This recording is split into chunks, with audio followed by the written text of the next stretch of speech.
vediamo come avete votato. Avete votato, vi ricordo, per chi sicuramente, secondo voi, non è Gigi, e quindi vediamo in quale cabina sicuramente non c'era Gigi, secondo voi.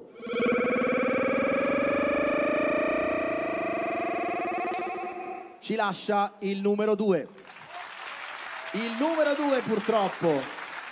E allora io faccio i complimenti e chiedo un grande applauso per i due che rimangono in gioco. Tornate dietro le cabine perché fra poco sarà il momento del quarto round, l'ultimo round. Vieni, andiamo a centro palco. Facciamo un grandissimo applauso. Come ti chiami? Grazie, mi chiamo Pino, vengo da Napoli, ho 24 anni.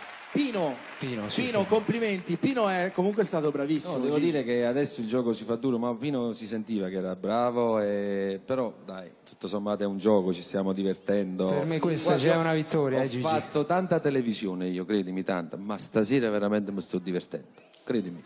Bene.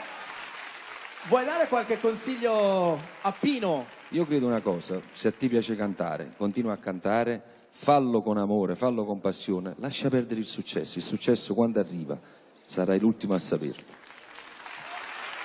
Grazie Gigi, grazie di vero cuore, ti posso abbracciare. Bravo Pino. Ciao, grazie a tutti. In bocca al lupo allora, in bocca al lupo.